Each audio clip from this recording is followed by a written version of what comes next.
Atā. Kurš vēlas parādīt? Šis moments ir interesants. Mums ir 1 minūte. Ak, tas joprojām ir ienesīgs. Sākas pārvietošanās, cilvēki sāk grupēties. Viss ir pareizi. Mums ir liels caurums. Tajā brīnišķīgi karājas šķidrumu piliens. Pats par sevi. Pats šķidrumu piliens karājas. Un šajā šķidrumu pilienā pati karājas virve. Viss ir lieliski. Kas ir slikti? Slikti ir tas, ka šķidruma piliens izkrīt. Vai ir kāda iespēja to pārklāt ar atmetojumu?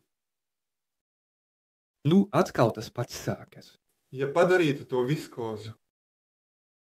Pirms tam tavs kolēģis Ainars piedāvāja kaut ko līdzīgu. Viņš piedāvāja elastīgus elementus. Ja tos izveido ļoti mazus, tas arī būs kaut kas līdzīgs apmetojumam. Kaut kas līdzīgs birstītei. Kāda ir atšķirība? Es neredzu nekādu principiālu atšķirību. Tātad tu patiesībā atkārtoji viņa ideju. Nu, viņam sākotnēji bija bez šķidruma, man, lai noturētu šķidrumu. Nu, un? Viņam ir kaut kas starp šķidrumu un cietu villu. Jebkurā gadījumā mums to visu lieliski paveic šķidrums. Mums ir cita pretruna. Mūsu caurums patiešām ļoti labi un viegli, vēl vairāk bez jebkādām grūtībām laiž cauri virvi. Tur, protams, ir drosīt. Bet ļoti slikti notur šķidrumu. Ja tajā būtu dibens. Ūdenspils. Ja tajā būtu dibens. Es taču redzēju, ko jūs uzzīmējāt. Ko uzzīmēja? Nav svarīgi. Es domāju jūs visus. Tad tā lieliski noturētu šķidrumu, bet tad slikti laistu cauri virvi. Tātad caurumā ir jābūt dibenam un tajā pašā laikā caurumā nedrīkst būt dibena. To es jau viņiem stāstu. Viņi vēl nav sapratuši. Es nesapratu. Nu, un tad ko? Tālāk pats galvenais. Normāls pretrunīgums. Dibenam jābūt, bet tajā pašā laikā tā nedrīkst būt. Uzzīmējiet schēmu, kur dibens ir un tajā pašā laikā tā nav. Redziet, jums ir smieklīgi, vai ne? Un es to nedaru. Ūdensslūža nederēs. Viņi arī to zīmēja. Kāpēc nedara? Kādā nozīmē nedara? Kā tas nav pietiekami labi? Nu, tajā ziņā, ka virve neiziet cauri. Tas ir, ja no augšas ir spiediens. Kas ir ūdenspils? Tas ir, berza, tāda kā loka, vai ne? Caur 2 blokiem. Nu, tualetē principā ir tas pats. Vai tas ir pareizi vai ne? Arī virtuvē ir tāpat. Safets ir tas pats. Apmēram.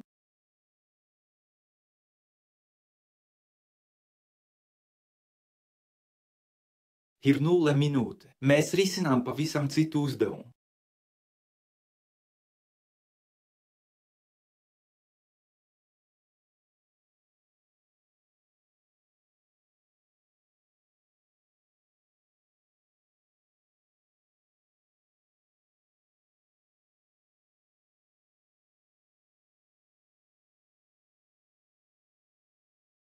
Tas arī viss, vai ne? Jā, tieši tā vajag. Vai tā ir taisnība? Šī virza kļūs mitra. Varbūt mēs varam to ieziest ar speķu vai kādu tauku. Mēs varam izveidot vispār neizmirkstošu. Tas ir cits uzdevums, tas jau ir atrisināts bez mums. Tas nonāk šeit. Jā, ir kaut kāda berza. Principā te var uzlikt ritenīšus, ja ļoti gribas. Redziet, es pat šo pārlaižu nedomājot, jo mani neinteresē šī situācija. Mani šeit interesē cita situācija. Kas te ir ieliets? Glicerīns. Šķidrums, kas 20 km augstumā pie 20 grādiem nesasals. Oho, kādu zinoši.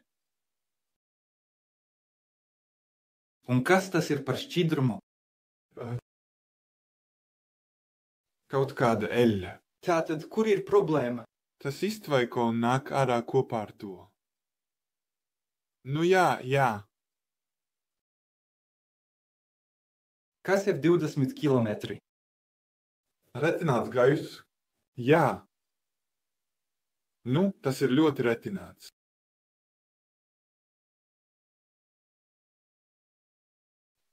Spiediena starpība, vai ne? Jā. Jā. Un šajā līmenī šī starpība var sasniegt metrus. Gan ūdenim, gan glicerīnam, gan spirtam. Tas ir pārāk viegls.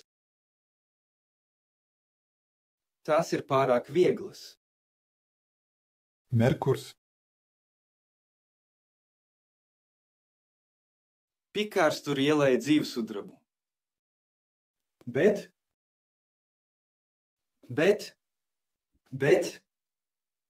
Saindējās. Ne!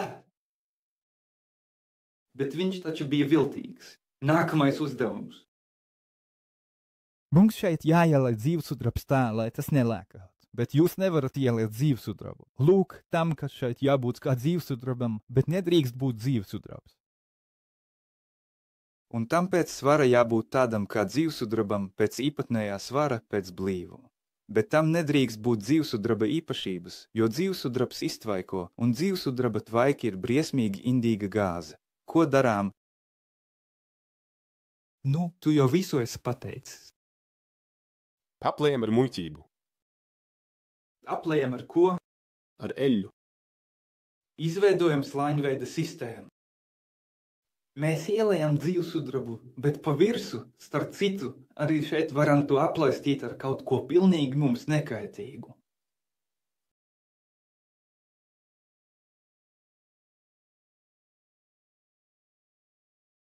Lūk, patiesībā mēs šeit atrisinājām 4 uzdevumus pēc kārtas. Skaidrs, par ko šeit ir runa, vai ne?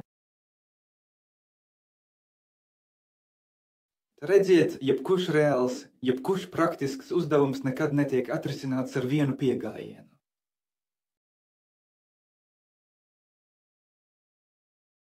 Vienmēr sanāk tā, ka vienas problēmas atrisināšana uzreiz noved pie tā, ka rodas labākajā gadījumā vēl viena, bet sliktākajā tur ātri pieliek kādu ritenīti vai vēl kaut ko.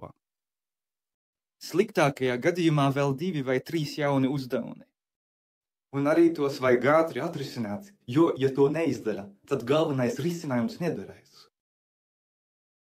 Ja jūs piedāvātu tikai vienu spožu risinājumu, ieliet caurumā ūdeni, tas būtu ģeniāli, bet jums. Jums teiktu, nu un tad? Nu, ielēja, tas iztecēja. Kas tālāk? Vai ne tā? Vai arī tas sasala. Vai arī tas sasala. Vai arī iztecēja, jo bija spiediena starpība. Tātad jūsu spožā ģeniālā ideja aiziet kopā ar ūdeni nezināmā virzienā. Tikai tā ūdens dēļ. Piekrītu. Tātad tālāk vajadzēja risināt pavisam citu uzdevumu, aizmirst par atvēršanu, aizmirst vispār par lidojumiem ar gaisa balonu. Un risināt uzdevumu, kas saistīts tikai ar šķidruma atrašanos caurumā spiediena starpības un zemes temperatūras apstākļos. Un pašās beigās vēl ņemot vērā to, ka tur atrodas kāda dzīva būtne, kurai gribas dzīvot arī turpmāk.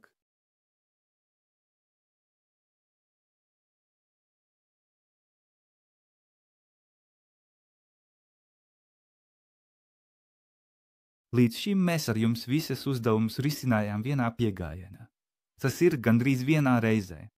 Šeit es jums pirmo reizi parādīju kaut kādu ļoti garu uzdevumu.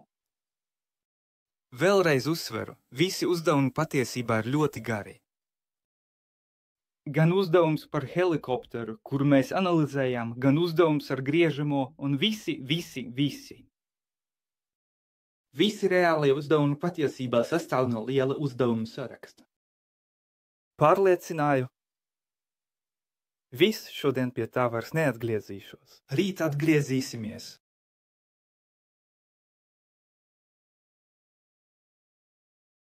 Nav nekādu gaišu ideju par šo, nav arī jautājumu par šo. Nav papildinājumu, izmaiņu, komentāru vai vēlējumu. Vienkārši tagad pāriesim pie cita jautājuma. Tāpēc vēlos, lai viss tas tiktu mierīgi noslēgts. Lūk, ko es gribēju pateikt. Fiziskā pretruna ir parādīta schematiski. Sākotnēji uzdevums bija tāds, lai šī virve slīdētu un nelaistu cauri gaisu. Vai mēs šo pretrunu esam atrisinājuši? Jā, Kad mēs to atrisinājām? lūk, šeit virve iet cauri šim sifonam. Arī tas šķīstu. Mēs to atrisinājām, kad mums bija tikai caurums ar šķidrumu. Ar šķidrumu, jā, Jau tad viss bija atrisināts. Vienkārši. schematisks izklāsts. Jūs domājat tehnisko pretrunu? Nu, varbūt jā. Kur ir pretdarbība? Jā, Labi. Mums bija pirmais, otrais solis. Pirmais, otrais solis – tas ir izstrādājuma un instrumenta veidošana. Kas mums ir izstrādājums, kas ir instruments? Kā mēs vienojāmies? Virve, izstrādājums, instruments, caurums. Virve, izstrādājums, instruments, caurums. Un ar svītringu. Tāpēc 1, tāpēc 2.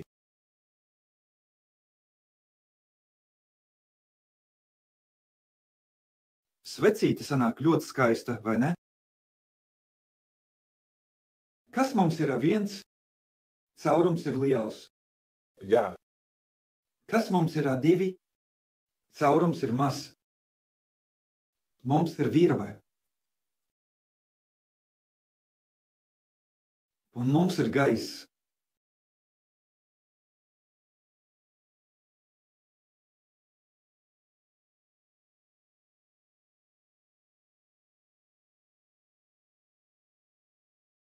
Kad caurums ir liels, mēs normāli izvelkam virvi cauri.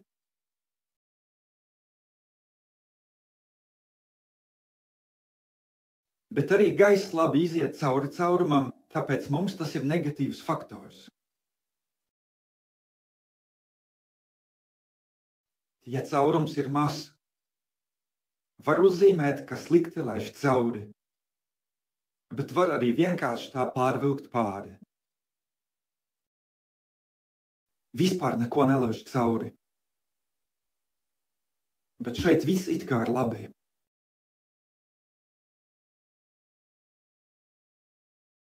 Lūk, šāda versija. Tātad es speciāli uzreiz neuzzīmēju. Sīki izskaidrojam, kā tas sanāk. Zīmējam. Vienā pozīcijā ir instruments, pretējā pozīcijā instruments. Izstrādājums un tas, kas pieder pie izstrādājuma. Kas tad notiek šajā brīdī? 1, 2. Otrajā gadījumā 1, 2. Viss kārtībā.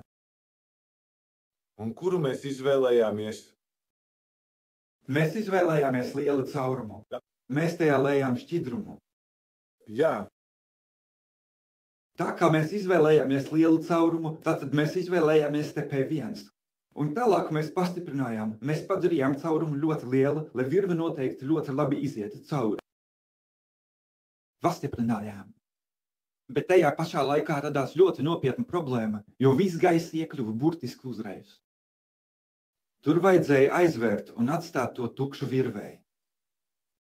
Caurums ir tukšs virvei, bet caurums ir aizvērts gaisā. To mēs arī beigās izdarījām. Manuprāt, tā tas bija. jā, Kas? Godīgi sakot, es neatceros, kā tas tiek formulēts uzdevumos. Es cenšos vispār šādas lietas neatcerēties. Es tās vienmēr izdaru tieši pie tāfeles. Pats trenējos.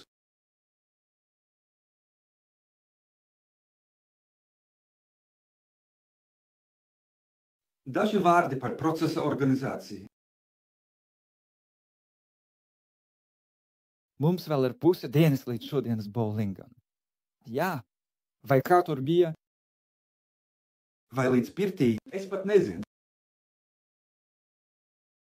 Un rīt. Ko jūs darāt pēc tam? Es nezinu, ko kapas no jums pēc tam darīs. Es jums pastāstīšu to ideālo, gandrīz ideālo variantu, uz kuru es ceru. Patiesībā visi šie dienas bija domātas tam, lai jūs mazliet ieinteresētu un pārsteigtu, parādītu, ka ir kāda jauna zinātne, kas var jums noderēt un minimāli parādītu dažus šīs zinātnes instrumentu darbspēju. Jūs redzat, ka daži, jo, ja paskatās pēc satura rādītāja, tur to ir daudz, bet es apzināti pieskaros tikai atsevišķiem punktiem. Ja es tagad sāktu visu pārstāstīt, rīt mēģināšu jums visu izstāstīt pēc laika, bet baidos, ka kaut kur nāksies apstāties. Un lai motivētu jūs to darīt kaut kādā veidā nākotnē. Šis ir pirmais punkts. Pirmkārt, otrkārt. Vai jūs varētu īstenot savu vēlmi, ja tāda radīsies nodarboties ar šīm lietām? Mēs jums izdomājām šādu schēmu. Daļēji mēs to izdomājām jau pirms daudziem gadiem, daļēji mēs to pilnveidojam tieši šeit. Visticamāk, mēs turpināsim informēt citus cilvēkus par visu šo. Visticamāk, tas viss izplatīsies, bet tā būs pirmā līmeņa informācija. Es domāju, ka pirmā līmeņa informāciju jūs saņēmāt vakar. Tātad jūs jau šķiet esat izgājuši kādu posmu. Starp citu, šodien pievērsiet uzmanību tam, ka jūs jau normāli reaģējat uz dažiem maniem jautājumiem. Jūs vairs nesniedzat tikai gaišas idejas, bet jau sniedzat tās pamatoti, balstoties uz to, ko redzējāt vakar un ko redzējāt šodien. Tas ir progress jau ir vērojams. Ja mēs ar jums pastrādātu kādas 2 nedēļas, tas gan notiek reti. Lūk. Bet ja mēs ar jums pastrādātu 2 nedēļas šādā pašā režīmā, esmu pārliecināts, ka rezultāts būtu daudz efektīvāks. Bet to ir grūti panākt. Nevienmēr tas ir iespējams. Jā, diemžēl.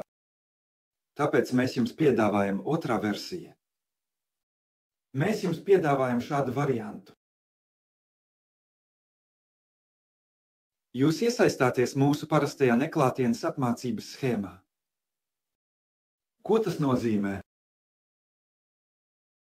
Jūs organizējat nelielu cilvēku grupiņu, kas savā starpā tiksies vidēji reizi nedēļā. Protams, labāk būtu, ja jūs izvēlētos 1 dienu nedēļā, un tad tajā dienā 2, varbūt 3 stundas savā starpā apspriestos par trīstēnu. Mēs neregulējam jūsu citu saziņu, bet par trīstējumu vismaz pāris stundas nedēļā. Šajās tikšanās reizēs jūs apspriedīsiet uzdevumu risināšanu, kādu literatūru, ko esat izlasījuši, kādu jaunu informāciju, citus jautājumus, kas radīsies sarakstā ar mums vai jums pašiem darba, mācību, dienesta laikā, vai vēl kādā citā situācijā. Mācību uzdevumus jūs saņemsiet no mums, jo iespējams mēs sazināsimies tieši, bet visvienkāršāk būs, ja jūs sazināsieties caur kādu kopīgu centru šeit. Godīgi sakot, man tā ir ērtāk, jo tad es nesaņemu milzīgu daudzumu vēstuļu. Tās nepazūd, tās nekur nepazūd. Arī tur, kur tās tiek pieņemtas, viss ir kārtībā. Lūk tā. Jūs esat iekļauti noteiktā reģistrā, mums ir mapīte ar uzrakstu. Zem tās ir vairākas apakšnodaļas. Tas viss jau ir izdarīts, jūs jau esat iekļauti visās šajās tabulās. Ja nu pēkšņi pazudīsiet un mūsu tikšanās izrādīsies, teiksim, pēdējā mums. Nu, nekas traks, tā arī gadās. Daudzi cilvēki nāk, aiziet, pēc tam pēc 10 gadiem atgriežas, daži pēc 15, 20. Arī tā notiek. Tātad mēs esam morāli gatavi šādām situācijām. Bet, ja jūs esat gatavi turpināt strādāt, jūs izveidojat tādu nelielu grupu.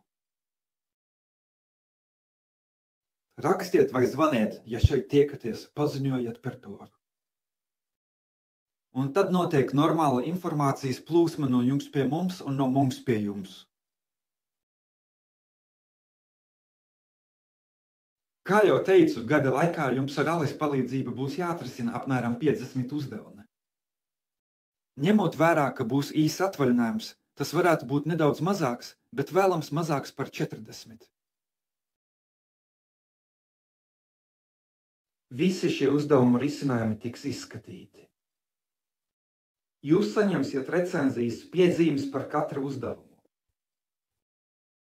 Tās kļūdas, tās ģeniālās domas, tie komentāri, ko jūs mums uzrakstīsiet, jūs saņemsiet atpakaļ ar mūsu labojumiem. Tas viss būs jāizlabo. Tas viss būs jāņem vērā turpmākajā uzdevuma risināšanā. Mēs arī analizēsim un vērtēsim to informāciju, ko jūs savācat. Par informāciju nedaudz vēlāk.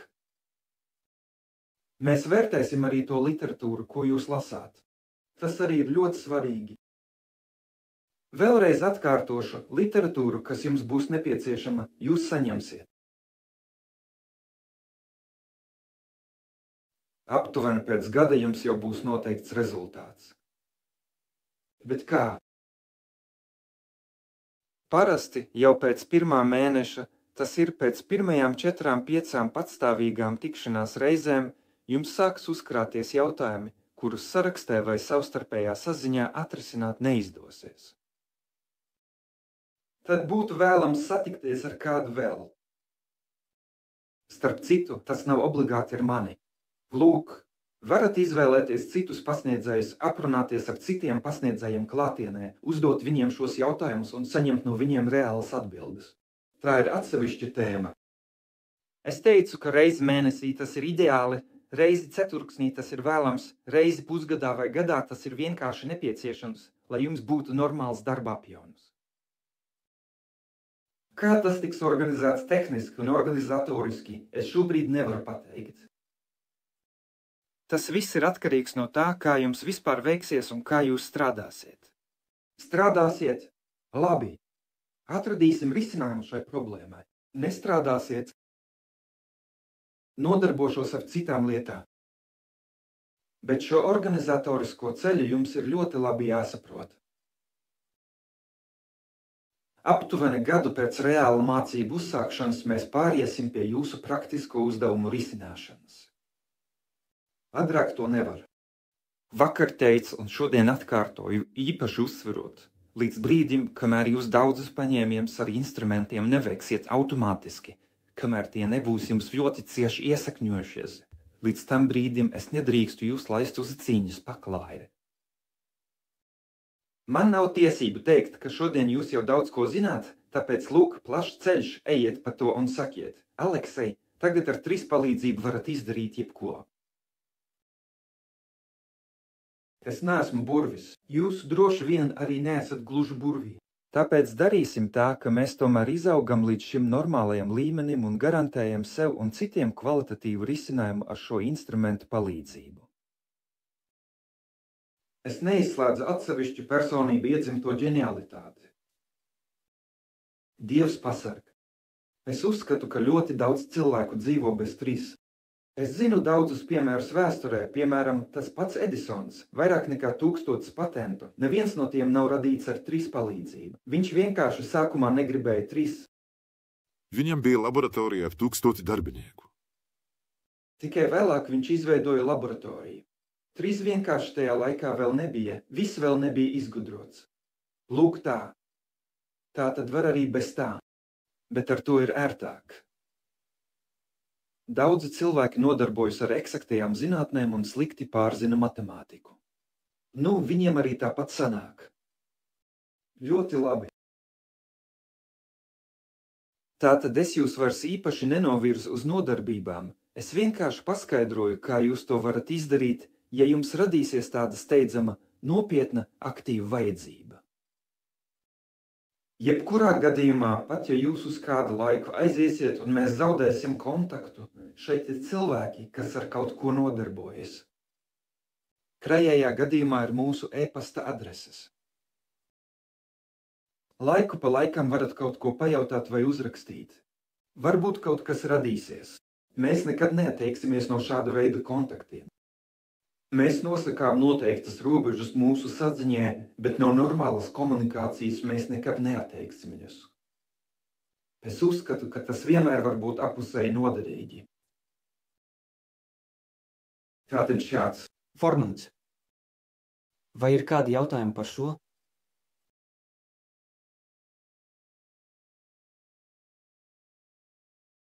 Vai arī viss? Vai nu viss ir skaidrs, vai arī nekas nav skaidrs? Es domāju, ja būs jautājumi.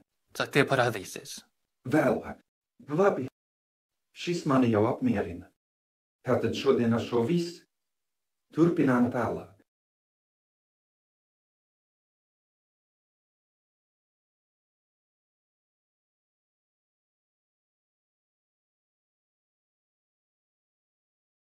No tiem uzdevumiem, kurus mēs šodien apskatījām, es speciāli devu daudz uzdevumu, lai nebūtu laika atvilkt elpu.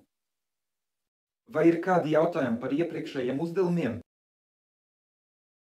Apskatīsim tos vēlreiz. To, ko vakar skatījāmies, to, ko šodien skatāmies, jau ir bijis ļoti daudz. Varbūt kaut kas palika neskaidrs. Jā. Nav skaidra tēma, kā var sagriezt silīciju. Silīcija plāksnes. Jā, labi, darām tā.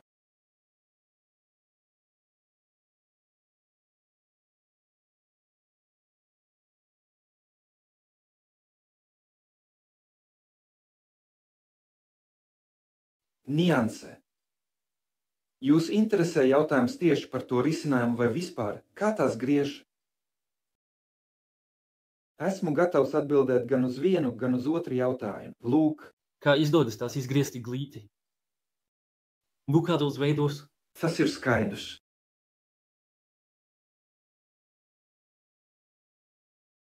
Pusvadītāja silīcija un germānija plāksnes principā ir vienādas.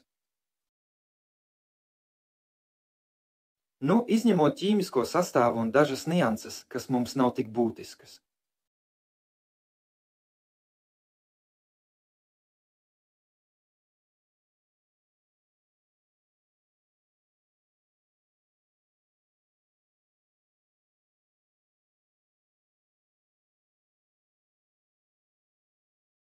Vēl nesen tās galvenokārt grieza ar ultraskaņu.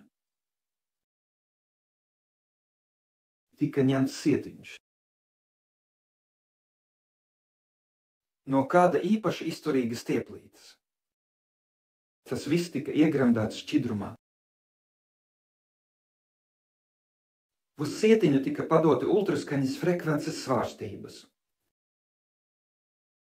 Ja plāksne atrodas šādi, tad šīs ir šī režģa līnijas. Piecelties. Un katrs stieplītes gabaliņš izstaroja šauru, koncentrētu un ļoti precīzu ultraskaņas staru plūsmu, kas bija vērsta noteiktā virzienā. Tā kā tas bija pietiekami spēcīgs, tas iznīcināja plāksnīti. Bet, protams, ne pilnīgi precīzi, bet uz kādas noteiktas laukumiņa. Precizitāte bija, teiksim tā, apmierinoša.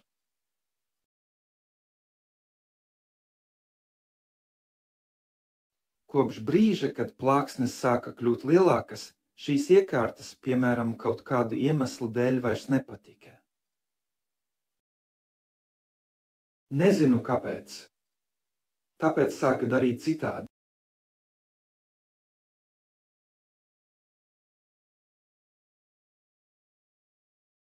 Parasts uzasināts stienītis.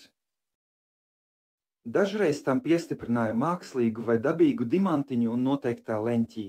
Tas viss bija ļoti svarīgi precīzi noregulēt. Jo es rādu tikai vispārējo schēmu. Patiesībā tur ir ļoti daudz nianšu. Tur katra grāda daļa novirza no 15 grādiem, novedīs pie lieliem pārkāpumiem. Tika veikts iegriezums. Vakar es skaidroju, ar ko tas atšķiras no stikla. Ar to, ka patiesībā silīcijas un germānijas nav sacietējuši šķidrumi, tās ir kristāliskas struktūras, un tāpēc tās vajadzēja griezt līdz galam. Tas nozīmē, ka tās negribēja pašas lūst. Kad tu sāc tās laust, tās sāk bojāties. Dažas plāksnes pieļauj, ka plaisa nedaudz aiziet pa kreisi vai pa labi. Bet mūsdienu bieslaiņu, daudzslaiņu topoloģijas, viss šis zīmējums, kas šeit tiek uzklāts, tiek saukts par topoloģiju. Mūsdienu topoloģija nepieļauj plaisas, kas aiziet kaut kur sāņus. Tāpēc bija jāgriež līdz galam. Tāpēc strauji pieauga spiediena spēks.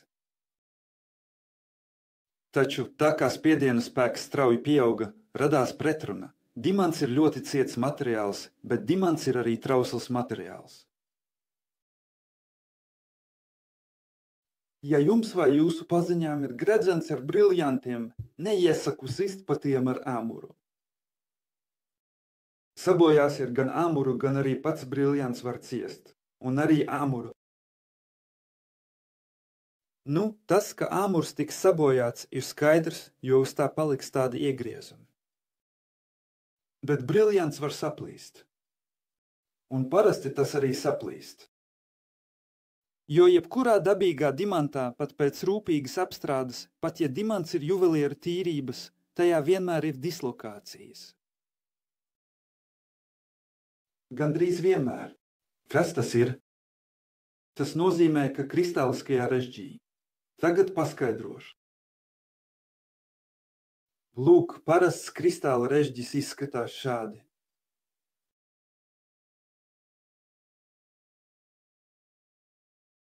Bet dažreiz, veidojoties kristāliem, kristāls veidojas vienā vietā un citā vietā, un pēc tam sāk savienoties.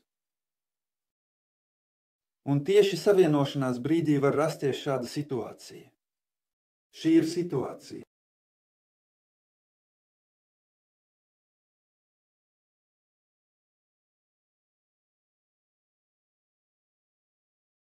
To sauc par dislokāciju.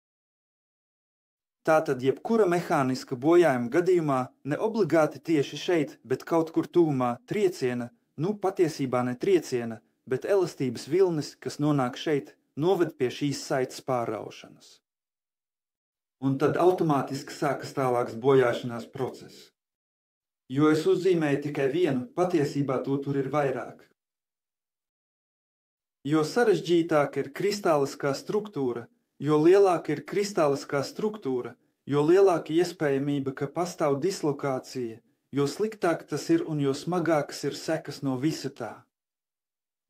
Starp citu, tas notiek arī parastā metālā, kad atdziest, piemēram, tērauds vai vēl kas cits, tas nav retums. Un kas pēc tam notiek, ir viegli iedomāties. Tāpēc, kad mēs ar dimantu stipri piespiežam šeit, dimants var salūst. Turklāt būs ne tikai jāmaina pats griezējs, bet arī jāizmet tie kristāliņi, kas šajā procesā sabojājas.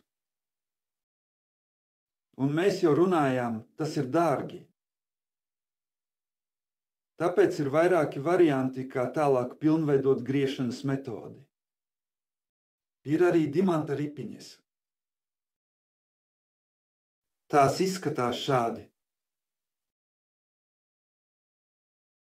Tās tiek nostiprinātas cilindriņā. Šeit iekšpusē ir izgriezums. Un šī iekšējā mala tiek pārklāta ar smalku dimanta pulveri. Plāksnīte tiek ievietota šeit uz speciāla galdiņa. Un ar šādu kustību šis disks pārgriež droši vien viscietākās vielas. Arī šeit ir savas problēmas. Šeit ir jāpievelk ļoti stipri. Rodas ļoti augsts spriegums, un mazākais novirzījums vai mazākā svešķermeņa iekļūšana noved pie tā, ka disks sašķīst. Izjaucot visu, kas šeit atrodas. Un kā ar plastmasas logu? Jā, to dara.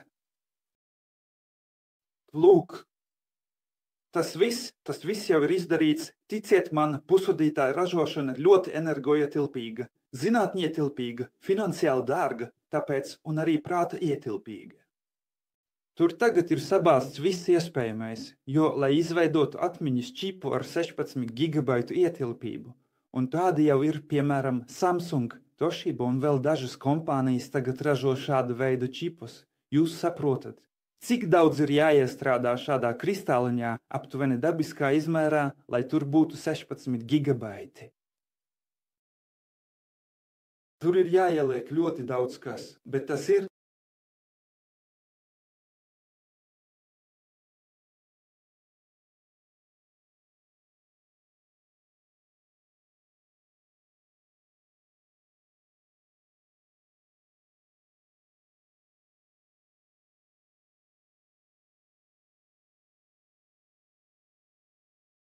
Gribas sev labus mēmus, lūk, šeit ir 8 gigabaiti.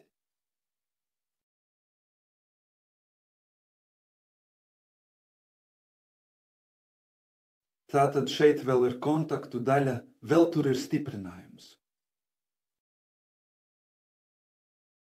Lai tas viss tiešām darbotos, tur patiesībā vajag ielikt ļoti maz. Un attiecīgi arī tā cena. Jūs zināt aptuvenās cenas. Lūk, un attiecīgi, lūk, jaņem vērā, ka katrs šāds kvadrātiņš maksā ne mazāk kā $200. Un pie šāda diametra tādu kvadrātiņu ir tiešām daudz, tad, ja nepareizi izdarīt, zaudēt 10 kvadrātiņus nozīmē uzreiz automātiski zaudēt 1000 vai pat $2. Tātad saprotiet, kāds ir šī uzdevuma izmaksu līmenis.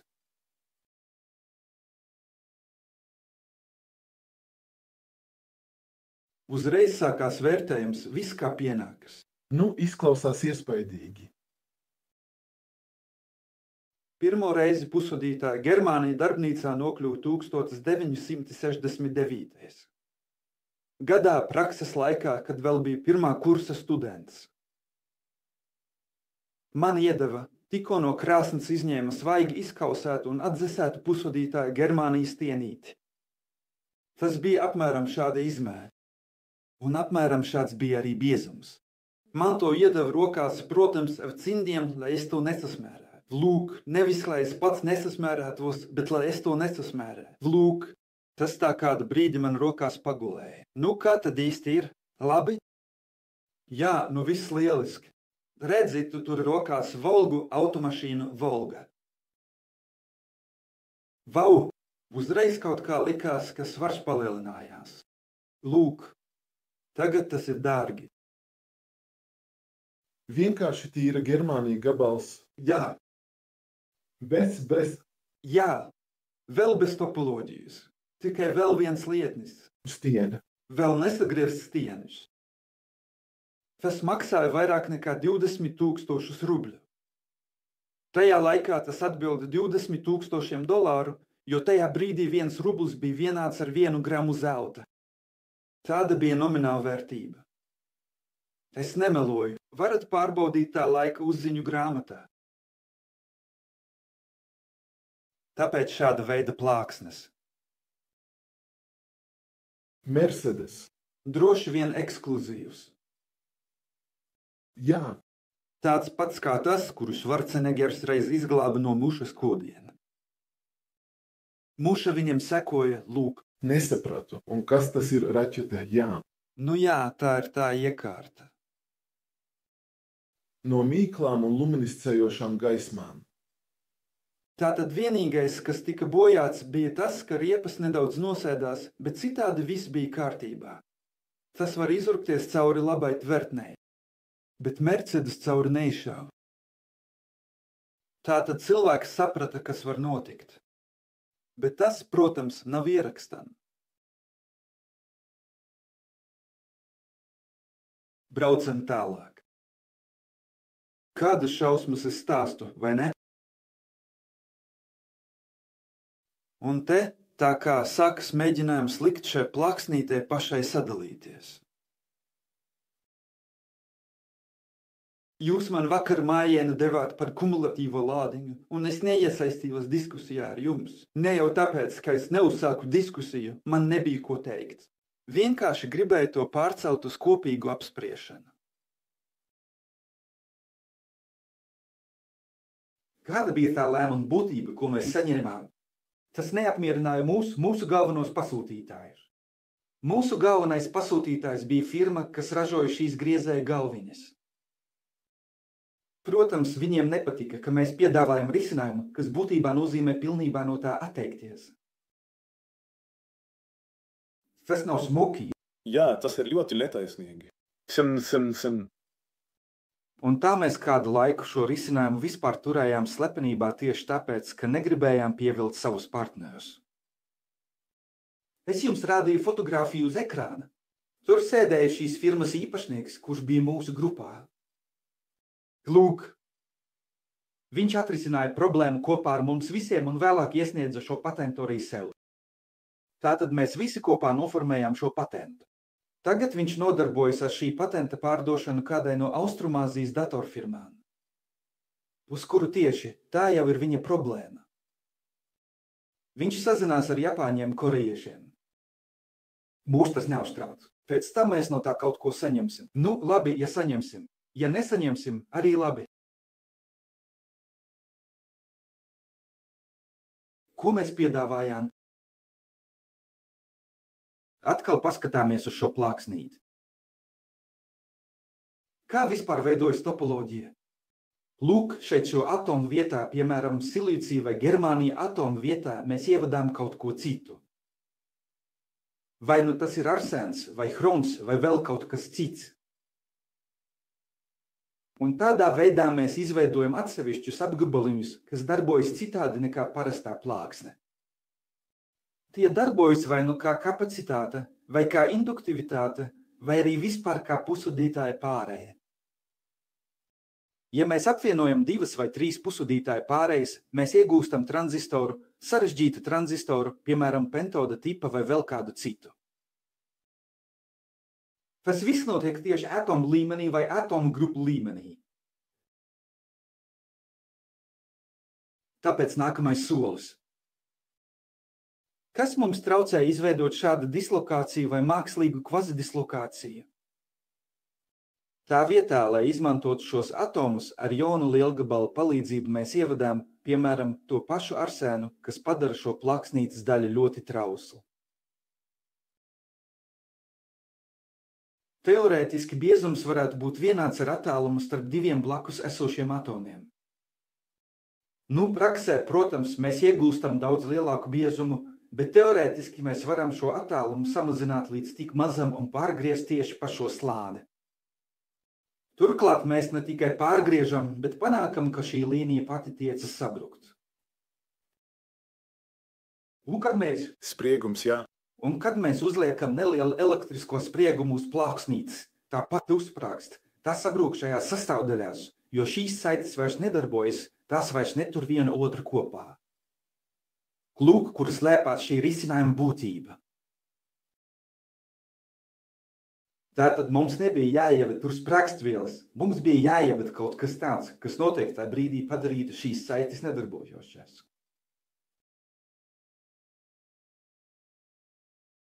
Vai ir skaidrs, ko mēs darām? Bet kā varēs lielāku biezumu, labi vai kad tik plānā spraugā ievadīt tādu elementu? Ūdens. Tieši tā. Protams, tieši tā. Protams, tas bija mazliet tā. Bet lieta ir tāda, ka šis attālums un šis attālums, jo viens ir vienāds ar viena atoma izmēru, tad otrs var būt, teiksim, 10 vai 20 atoma attāluma. Nu, atvainojiet. Mūsdienu tehnoloģijai tas ir pieņemami. Varbūt vēlāk tas vairs nebūs pieņemami. Pašlaik tas ir pieņemami, jo šeit attālumi jau ir mikronos, pat ne daļās no mikrona, bet mikronos.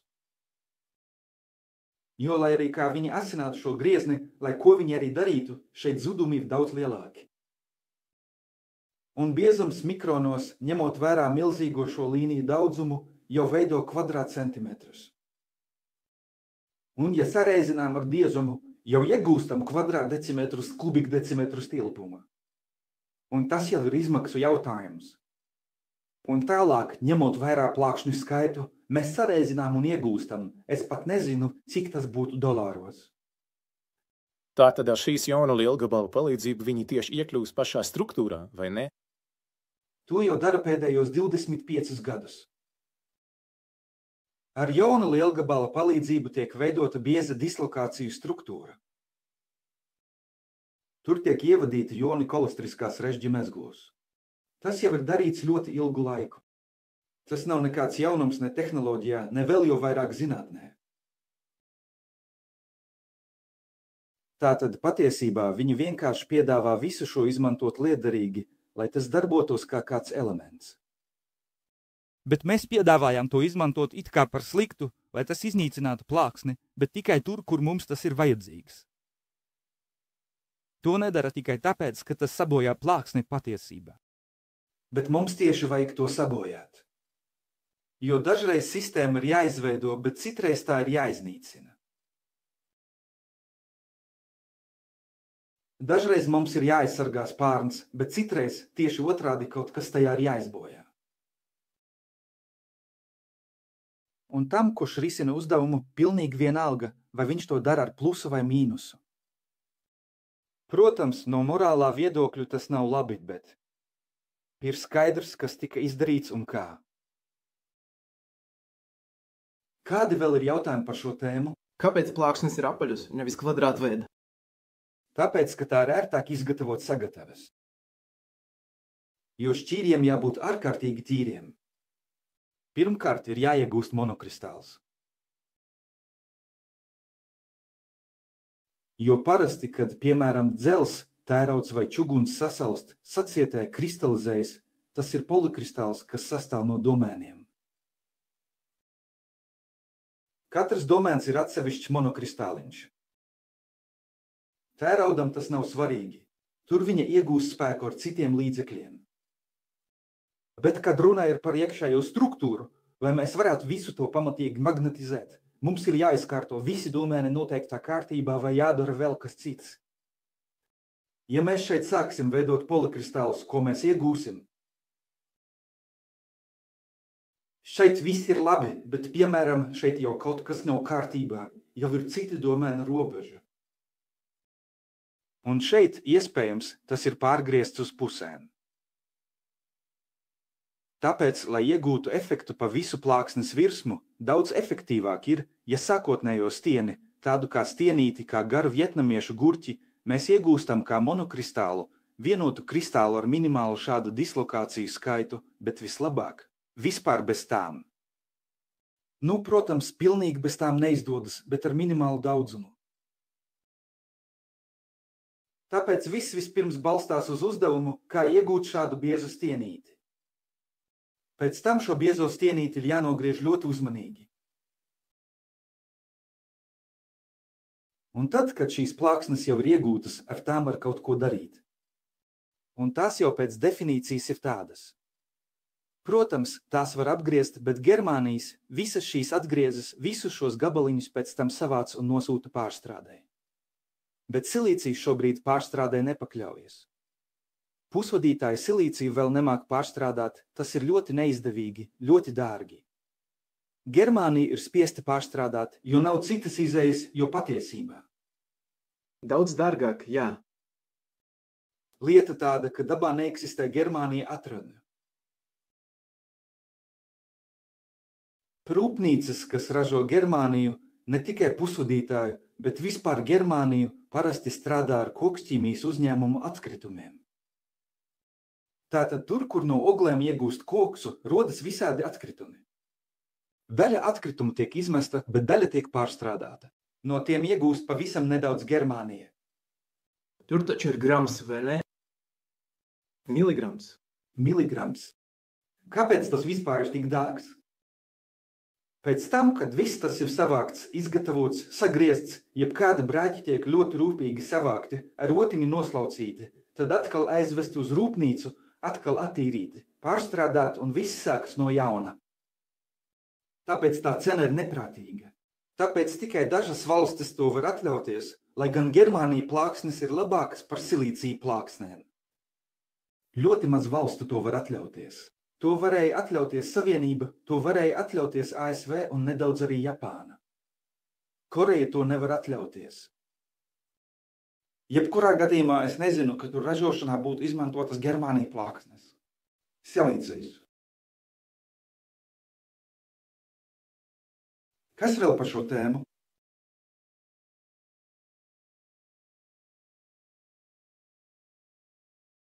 Tātad atkal par visām tām tēmām, kuras mēs ar jums esam apskatījuši, lai mums nepaliktu nekādi nenokārtoti jautājumi. Jūs teicāt, ka ar ultraskaņu šī metode nebojā. Nesapratu. Jūs teicāt, ar jonu lielgabalu. Jā, tas noteiktās vietās bojā, bet citās vietās, tātad ar citām metodēm, it kā nebojā. Bet tas ir vēl sliktāk nekā bojā struktūra. Vai es kaut ko nepareizi sapratu? Es runāju par to, ka ultraskaņa. Jā. Normāli bojā plāksnes, bet šis bojājums nav pietiekami efektīvs. Tur nevar pieiet pārāk tuvu. Jā. Un ultraskaņas radīšana šķidrumā nav tas pats, kas ultraskaņas radīšana dubjos. Tur vispār ir atšķirīgs radīšanas princips, atšķirīgs ultraskaņas iegūšanas princips. Un, lai to novirzītu koncentrēti tieši šeit, ir nepieciešami noteikti apstākļi, kurus ir grūti nodrošināt tik lielā platībā. Tāpēc no šādas griešanas nācās atteikties. Šī griešana, neskatoties uz tās efektivitāti, tiek uzskatīta par rupju griešanu, jo paši ultraskaņas avoti nav pietiekami kvalitatīvi. Bet jonu iznīcināšana vienkārši netika izmantota, jo to neuzskatīja par nepieciešamu. Tāda uzdevuma vispār nebija. Uzdevums bija ar jonu lielgabala palīdzību ieviest kādas piedevas un nekas vairāk. Tātad nebija uzdevuma labi sagriezt, vai ne? Tas ir tur bija. Uzdevums bija labi sagriezt, bet jona lielgabals šajā procesā nekāda lomu nespēlēja. Jā. Tas bija kaut kur malā. Neviens par to nedomāja kā par griešanas metodi. Jo pēc šo dislokāciju ieradīšanas šeit vajadzēja vēl kaut ko, ar ko to ierosināt. Tātad bija jāizveido vesels tehnoloģiskais process. Kamēr neradās akūta nepieciešamība pēc tā, neviens par to nopietni nedomāja. Tā ir parasta situācija. Tātad, kur šis patents tika izgudrots? Tas ir. Tas tika izdarīts nodarbībās Korejā. Lūk, vakar rādīja fotogrāfiju no šīs nodarbības. Lūk, turpat norādīts precīzs datums, kad tas tika izdarīts. Tur tas pats zīmējums bija tāfeles stūrī, bet pēc tam zemā korejiešu valodā bija uzrakstīts, kā mēs nonācām pie šī risinājuma. Pēc tam tie cilvēki, kas tur sēdēja, tur bija viens universitātes profesors, uzņēmuma vadītājs un vēl viena uzņēmuma vadītājs. Viņi to visu apsprieda un, protams, turpināja nodarboties ar patentēšanu. Principā, kā valsts, kas izsniedza patentu, patentētājs bija Dienvidkoreja, vai ne? Jā, bet es domāju, ka viņi patentu noformēja kā starptautisku. Viņi saprot, viņi zina, cik tas maksā, bet tomēr viņi uz to iet. Piemēram, man Dienvidkorejā ir daudz mazāk starptautisko patentu nekā parasto korejiešu patentu, jo starptautiskais patents tikai par pieteikumu vien maksā $100,000. Jebkurā gadījumā pirms 2 gadiem tā bija. Patenta īpašnieks ir uzņēmums vai cilvēki? Tie var būt gan uzņēmumi, gan privātpersonas. Nē, šajā gadījumā. Šajā gadījumā tās bija tās kompānijas, kas nodarbojās ar šī izstrādi. Tātad juridiskas personas. Viņš atnāca pie mums. Tā ir juridiska persona, bet tās īpašnieks ir fiziska persona, tā teikt. Viņš atnāca pie mums ar uzdevumu, un mēs šo uzdevumu atrisinājām. Mums ir vispārējais noteikums. Ja mēs risinām uzdevumu, tas bija niansēts gadījums, tā bija 2. gada grupā. Tātad viņi pie mums bija nostrādājuši gadu. Un tajā gadā, kad mēs ar viņiem strādājām pie šī uzdevuma, 2. mācību gadā mēs jau mierīgi strādājām gandrīz tikai ar uzdevumiem. Pie saviem uzdevumiem. Un arī pie praktiskiem, kurus viņi paši atnesa. Sapratu, labi. Mēs risinājām šo uzdevumu un pēc definīcijas. Mums tā bija gan šeit, gan Eiropā, gan Āzijā. Ja cilvēks atnes uzdevumu, tad viņš ir risinājuma īpašnieks. Tā ir viņa problēma. Mēs to risinām viņa labā. Viņa uzdevums. Bet autortiesības. Tātad patentu īpašnieks ir viņi, bet autori. Es domāju, mani parasti neaizvaino. Mēs taču tur bijām ierakstīti. Tieši tā. Tātad tas viss tiek atzīmēts. Tieši tā. Šeit problēmas kā tādas nav. Tātad mums nekad nav bijušas problēmas ar autorību. Mēs vienmēr uzskatījām, nu kur tad mūsu idejas paliks? Tās ir mūsu idejas. Padomju Savienībā man nebija neviena autora certifikāta. Tā bija pilnīgi principiāla nostāja. Mēs nenodarbojāmies ar autorapliecību noformēšanu. Mums bija tikai 2 pieteikumi, uz kuriem autorapliecības saņēma citi cilvēki. Tas bija saistībā ar diplomdarbu pašas pirmās. Jo diplomdarbs bija slepens, un tajā brīdī man nebija atļaujas, un arī viņam nebija atļaujas. Lūk. Bija arī tādi gadījumi. Tāpēc šeit viss vienmēr notiek šādā veidā. Piemēram, Samsungā pieteikumu patentam vienmēr iesniedz uzņēmums. Un man ir paraugs lapai, ko izsniedz uzņēmums. Lūk, pieteikuma numurs, pēc tam patenta numurs. Kā parasti, kad kas iesniegts, kad saņemts. Lūk, saturs, par ko ir runa. Patenta klasa, vai nu tas ir iekšējais vai starptautiskais. Vēlāk autoru saraksts. Vai viņi tur ir īsti vai neīsti, nav svarīgi. Vēlāk dalības procents. Bet tas ir, jā, jebkurā gadījumā. Vēlāk dalības procents. Lūk. Augstākā vadītāja paraksts jāuzliek, nu viss saņemts. Tātad, kad es aizgāju no Samsung, man jau bija 8 saņemti. Lūk, un vēl kaut kas bija pieteikumos. Laiku pa laikam līdz manīm nonāk baumas, ka vēl kādi tuvojas. Labi tad. Kaut kas ir arī citos uzņēmumos, tātad tur, kur ar to nodarbojas, tur tas ir, viņiem tas ir vajadzīgs. Lūk, šeit tas šobrīd nav vajadzīgs un iespējams vēl kādu laiku arī nebūs vajadzīgs. Bet es domāju, ka jau ir laiks veidot situāciju tā, lai tā intelektuālā īpašuma, kas šeit rodas, būtu labi nostiprinātais cilvēkiem, kuri šeit strādā. Atbalsts vienkārši ir dārgs. Tātad izvirziet to sev kā uzdevumu. Risināsim šādu uzdevumu. Mēs taču teicām, ka vispirms tiek risināts tehnoloģiskais uzdevums, pēc tam organizatoriski, menedžerisks un ekonomisks, pēc tam politisks un tā tālāk. Tātad šis ir viens no uzdevumiem, kas jāatrisina. Ja šo neatrisināsiet, jūs nesaņemsiet naudu par šo.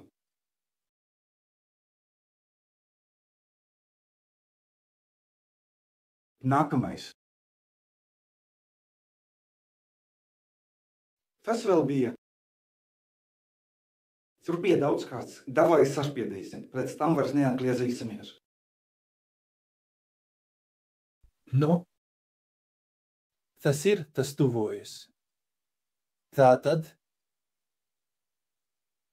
tas ir par to uzdevumu, kurš ir iekšā caurulē, jā. Pafa, jā. Ja caurule ir aizsērējusi, un lai tas iet šādi. Jā. Jā, viss tur, viss ir aizsērējis, iet pāri augšai. Par kuru cauruli ir runa? Lietus ūdens notekcaurule, tur, kur mēs nometām ķēdi. Runa ir par lietus ūdens notekcaurule, kuru mēs skaisti pārveidojām. Lūk, bet jūs runājat par situāciju, kad mēs to kādā mājā nepaspējam izdarīt? Prātad? Nē, vai nu viņi paspēra laikā, vai arī viņš gūs vārtus, un viss. Labi, vienalga. Lūk, joprojām mūsu māja. Lūk, mūsu brīnišķīgā lietus ūdens notekcaurule. Jā. Lūk, tā jau ir aizsērējusi līdz pašai augšai, un ledus sāk krāties šeit. Ko mums darīt šādā gadījumā? Neko nedarīt. Nē, dari to. Fleškas nav jāliek tur. Darīt. Bet pārvilkt ķēdi pāri tai. Mēs lieliski zinām, ka lāstekas uz mājām nekad neizaug garākas par noteiktu izmēru. Tātad lāsteka, kas ir metru gara, nav reāla. Tiešām. Man otrajā dzīvoklī ir apmēram 2,5 metrus tāda. Nu jā, gadās. Gandrīz no jumta nedaudz zem palodzes. Tad tam jābūt īpaši interesantam nosacījumam. Nu jā, īpaša izolācija. Jo uzkrāšanās ir īpaša zinātne, ko sauc par glacioloģiju, zinātne par ledu. Mans vecākais dēls ar manu rūpīgo vadību kādu dienu sāka ar to nodarboties. Viņam gan ir pavisam cita specialitāte. Un viņš ar pārsteigumu uzzināja, ka pastāv 9 dažādi ledus veidi. Turklāt viens no tiem kūst pie plus 80 grādiem. Tas viss ir viens un tas pats Ožbo. Lūk, Interesanti. un tur šajā zinātnē ļoti precīzi tiek aprakstīts tieši ledus, nevis bazalta, nevis tufa, bet tieši ledus stalaktītu un stalagmītu rašanās, attīstības un veidošanās process. Atceraties, kas tas ir? Lūk, alās, kad no lielas ausgrieztiem sāk pilēt ūdens, tas nav pavisam tīrs, tas nes sev līdzi tās sāļus, kurus tas izskalo no ūdens nesošā slāņa. Un rezultātā alā no vienas puses veidojas lāstekas, bet vēl savukārt no otras puses. Lombriet? Jā. Pēc tam laiku pa laikam tās savienojas un veidojas tas, kas ļoti labi tika parādīts Gradzenu pavēlniekāti pirmajā daļā Morijā. Garas zāles ar kolonādēm.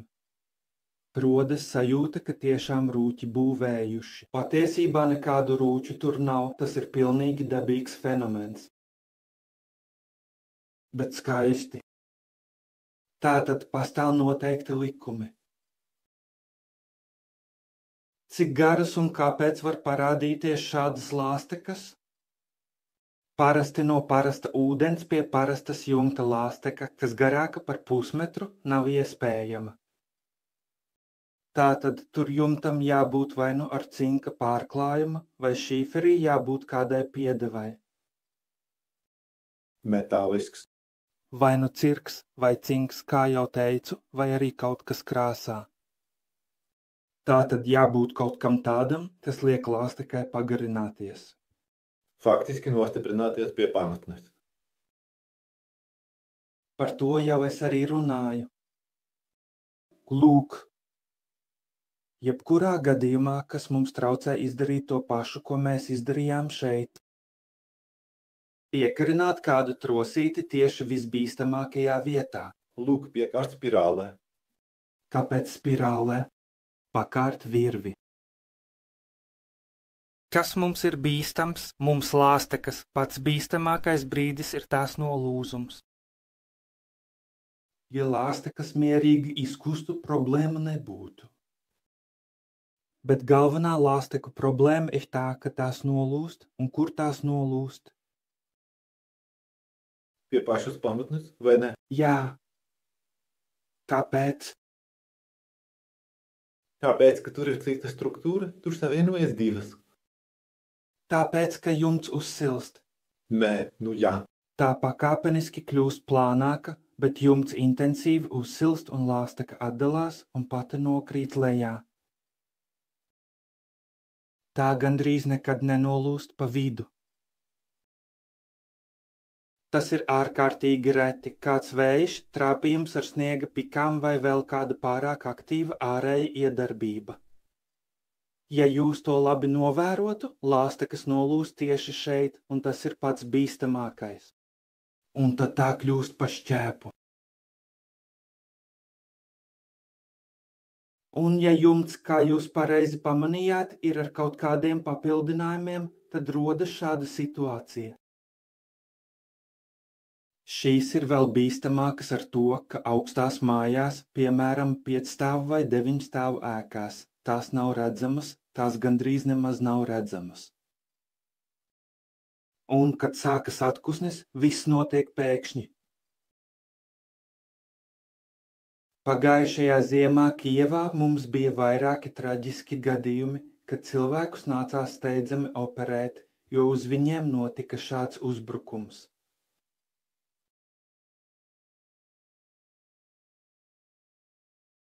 Jāpiestiprina kaut kas nepārāk garš, nav obligāti visā lāstekas garumā, bet vismaz 30 līdz 50 centimetru.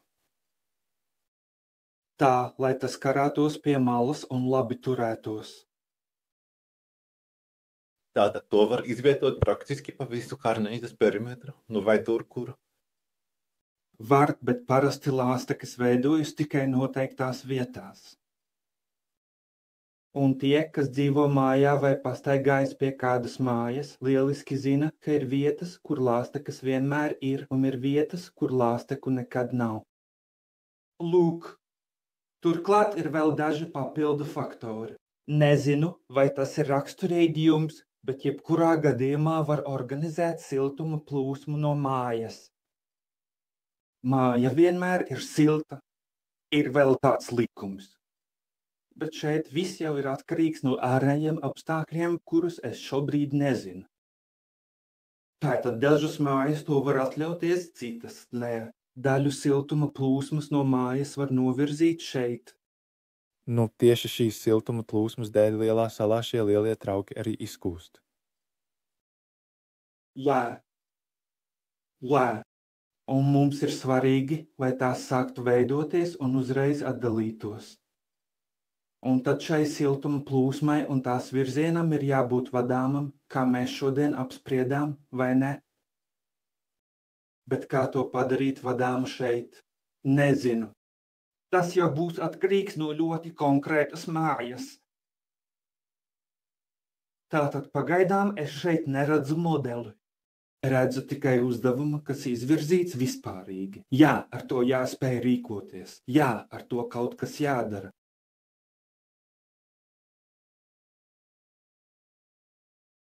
Ja tā būs kāda pašvaldības uzdevums, ar prieku to risināšu. Bet tad es sāktu vākt informāciju. Es pieprasītu no viņiem visu māju fotogrāfijas. Lūk, kaut kādas schēmas, pasēdēsim, parunāsim ar cilvēkiem, kuri ar to ir nodarbojušies. Tātad mēs pavadīsim kādus 2-3 nedēļas tikai informācijas vākšanai un analīzei. Un tad mēs ķersimies pie šī uzdevuma risināšanas, jo patiesībā uzdevums ir diezgan sarežģīts, diezgan dārgs un pietiekami nopietns, ja to neatrisina pienācīgā apjomā kā jebkurš cits uzdevums. Nav vienkārši uzdevuma, bet nav arī neatrisināma uzdevuma. Tāda ir šī attiecība. Vai pārliecināju? Kas vēl? Tas trublets, ko jūs pieminējāt, 80 grādos kūst. Vai tam arī ir īpašība būt augstam, vai nē? Jā, tas var būt arī augsts. Bet tas kūst pie 0 grādiem. Tas kūst tikai pie 90, pie 80 grādiem. Bet tu ņem to, tas ir augsts. Nē. Nu, ja tā, tad tas ir augsts. Ja temperatūra paaugstinās, tas paaugstina arī savu temperatūru. Ja tas ilgi stāv istabā, tas paaugstina savu temperatūru līdz 20, 30, 50 grādiem. Un kas kādu darbību ļauj tam tā darīt? Kas mainās vai kas notiek? Interesanti. Es tikko rakstīju manīs silīcijas. Bet kas tas ir? Tas ir ogleklis. Ogleklis. Oglekus mēdz būt. Ak, jā. Jā. Lūk. Tas ir ogleklis. Tas ir dimants. Šis jau ir grafīts. Jā. Tas ir slāņens patiesībā. Un tā izturība, šādi vēl nekas, bet šādi slāņu slīd. Ar zīmoli mēs rakstām. Tas ir dimanta radinieks, ļoti tuvs, pats tuvākais brālis. Un kāds ir rezultāts? Tāpēc ūdens, kas patiesībā ir H2O, nemaz nav tik vienkārši, jo tas var būt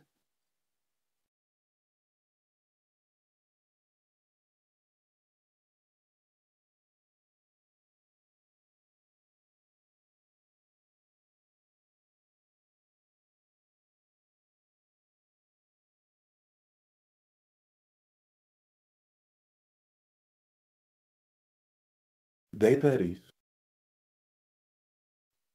Lūk, 3.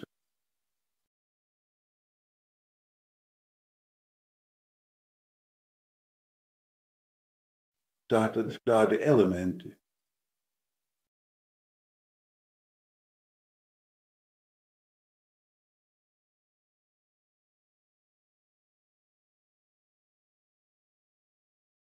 Un kas te ir uzrakstīts?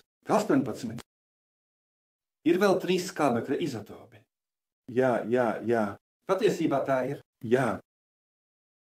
Un tā tālāk, un tā tālāk, un tā tālāk. Plus ūdenim ir dažādas struktūras, un sasaustot šīs struktūras saglabājas. Plus dažādas sasaldēšanas režīmi, temperatūras un bariskie, tas ir pie dažādas spiediena. No tā mēs iegūstam vismaz 9, tagad saka, ka ir vairāk, bet vismaz 9 ledus struktūras, kas būtiski atšķiras viena no otras.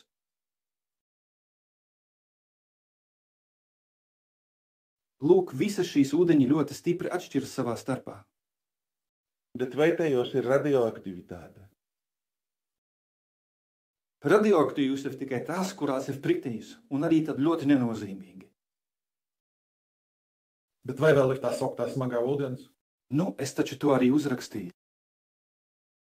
Es to uzrakstīju 2. rindā. Tur bija, kas tas ir? Deutērijas. Vai es kļūdos? Deutērijas, bet vai tas nav tas pats ūdeņradis? Nu, jā. Tas, kas, nē, nav tas pats. Smagais ūdens ir smagais ūdeņradis plus skābeklis. Un ar ko tad smagais ūdeņradis atšķiras? Varbūt tur ir cits atomu daudzums. Vai atomu? Neitroni un elektroni. Neitroni.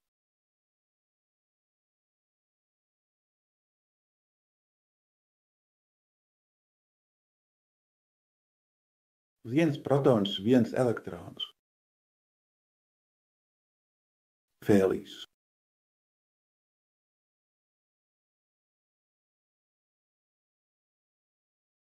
Četri elektroni, 2 protoni plus 2 neitroni. Neitroni ir neitrāli. Deutērijas.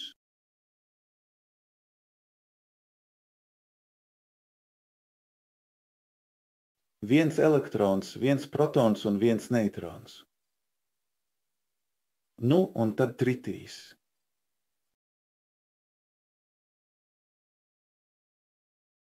Un tritīs jau ir smagāks. Protams. Jā. 2 neitroni, 1 protons un 1 tas pats elektrons. Tāpēc ķīmiskās īpašības ir vienādas, tās ir ūdeņraža ķīmiskās īpašības. Kodola īpašības būtiski atšķiras, tāpēc pastāv noteikta līkne, ja skatāmies no ūdeņraža, no atoma ar 1 elektronu līdz atomam, piemēram, ar 200 elektroniem. Tādas lietas kā 200 nemaz nav. Teiksim 100. 100 elektronisku ierīču. Tad mums tas viss izskatīsies aptuveni šādi.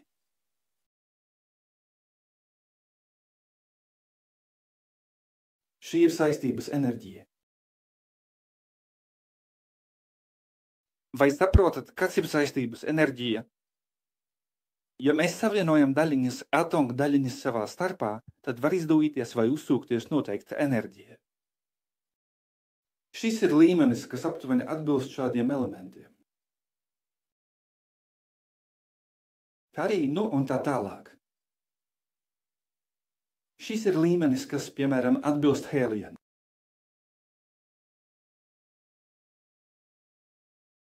Šis līmenis ir augstāks par šo, tāpēc termonukleārās reakcijas ir efektīvākas nekā tikai kodolreakcijas.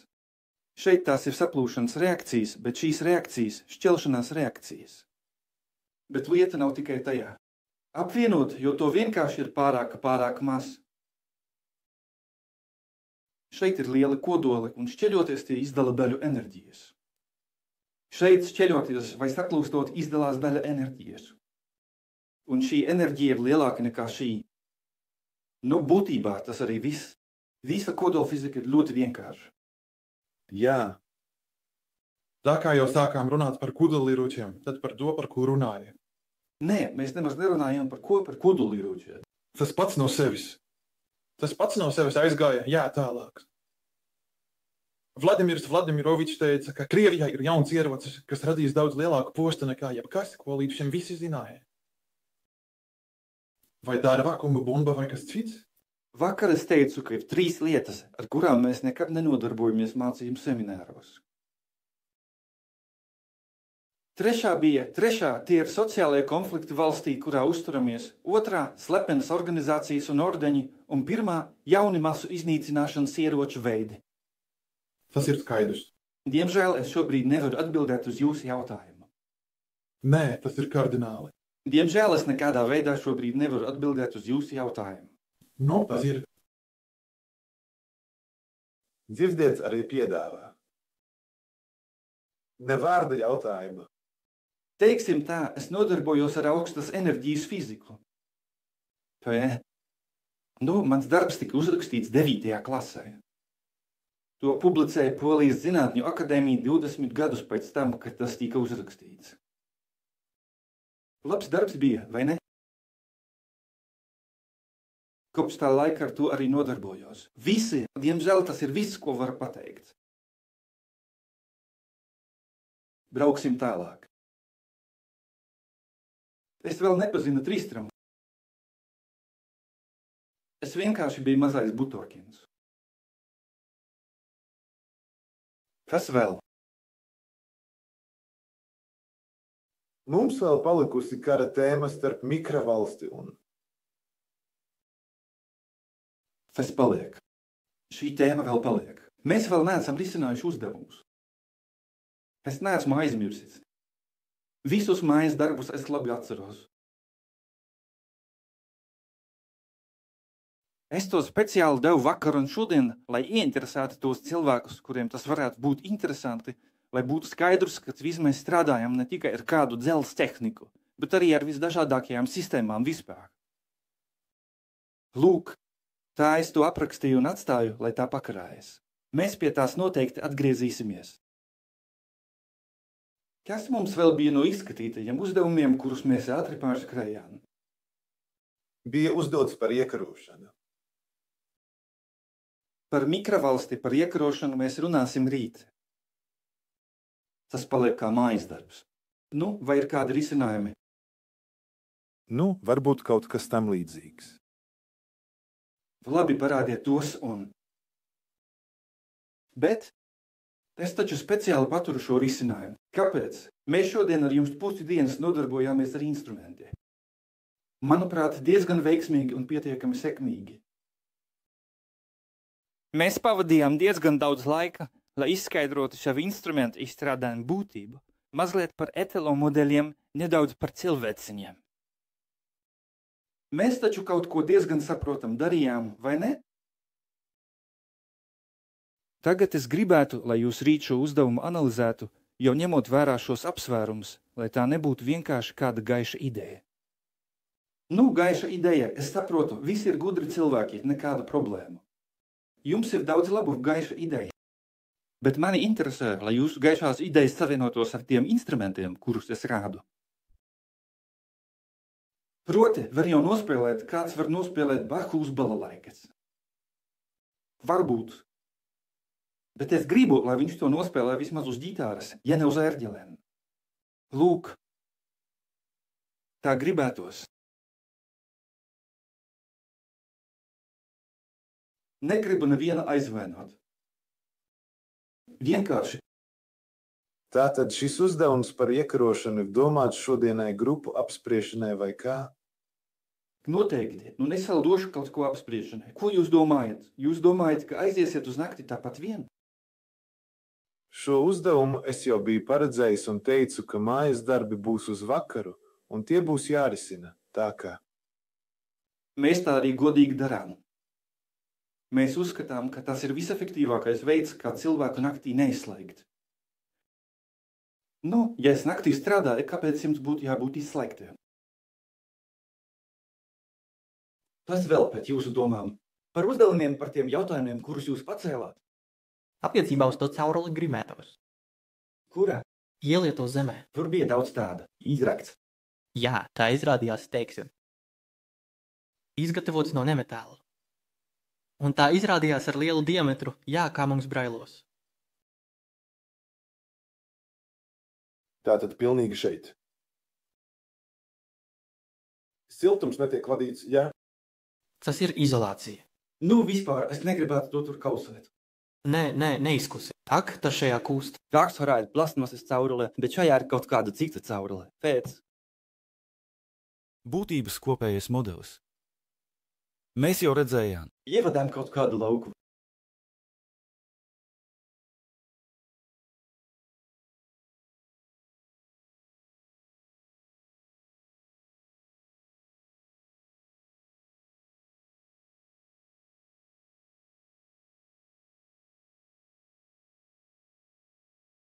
Lūk, kopējais šīs uzdevuma risinājuma modelis.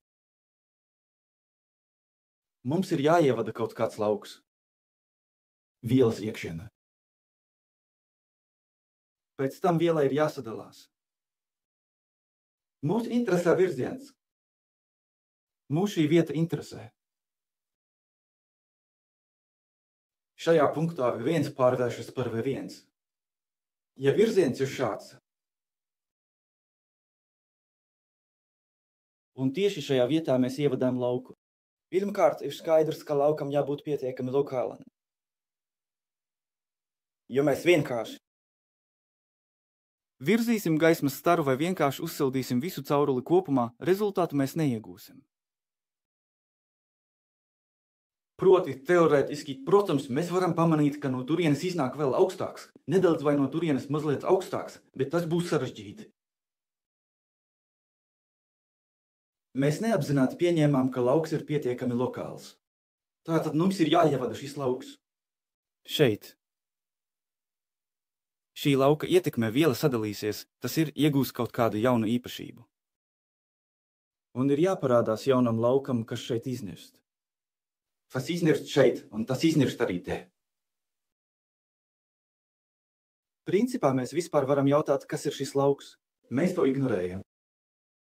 Jo tas pastāv pat tad, kad sākotnējā lauka nav. Un tā arī būs pareiza modeļa versija.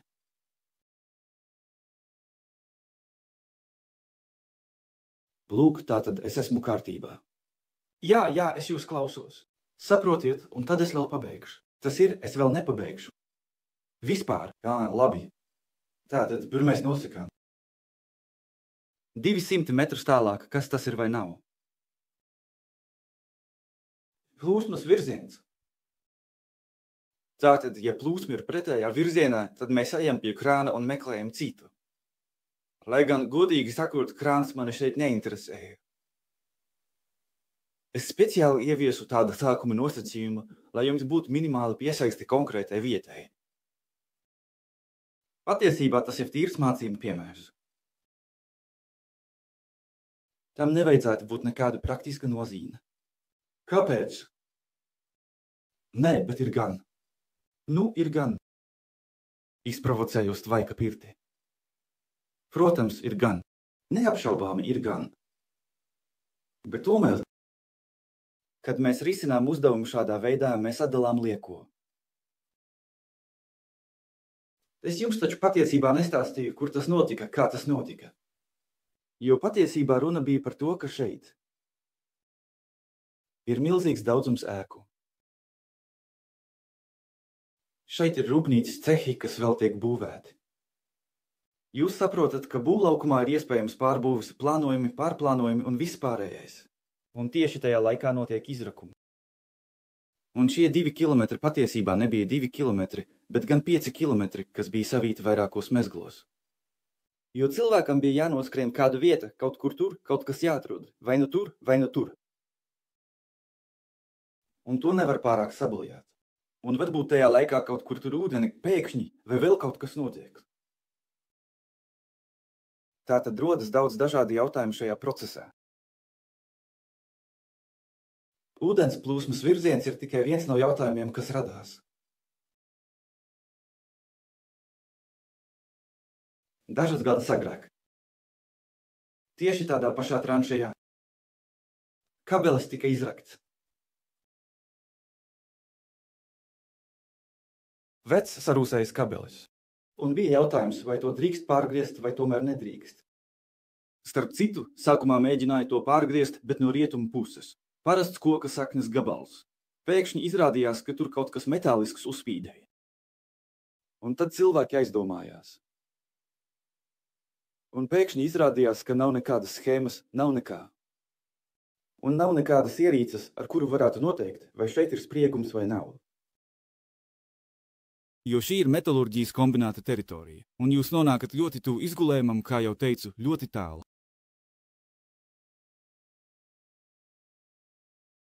Jā, vēlreiz. Ja tur ir spriegums, tad viens gals 2 minūtēs, jā, viens gals 7 minūtēs, un sanāk atšķirīgs potenciāls, un to var ļoti viegli pārbaudīt. Kilovoltos tur interesanti, vai kāds būs viņu, jā, var redzēt? Ar cimdiem. Ar ko jūs paņemsiet šos cimdus? Gumijas? Kurš uzdrīkstēsies pieskarties? 3 kilovolti. Ar visiem cimdiem viņi var būt vainīgi. Un te es ar beigām. Tie, kas tikko iestājās institūtā, precīzāk, viņi nokārtoja eksāmenu un apsolīja, ka visi iestāsies institūtā. Bet vispirms vajag pastrādāt Zaporižstaļā.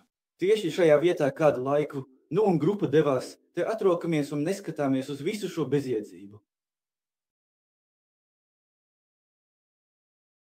Un ir aizdomas, ka strāva ir, bet pierādīt to nevienam nevaram. Un ja mēs nerakstim, tad mūs sodīs, teiks, ka mēs to velti. Tāpēc, ko darām? Tādu noteikti vēl nebija. Bet bija skaidrs, ka, ja šeit plūst elektriskā strāva, tad noteikti šeit ir kaut kāds lauks.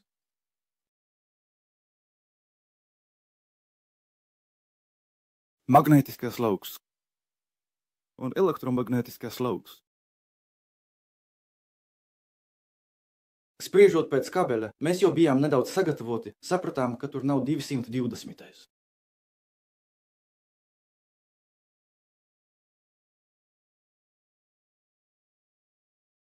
Tāpēc no garās matu cirtas. Padomju hipijam tika izrauts mats.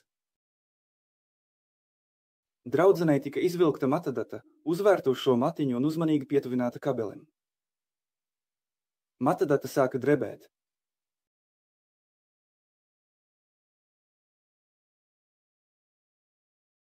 Aicināja meistaru Saliņu.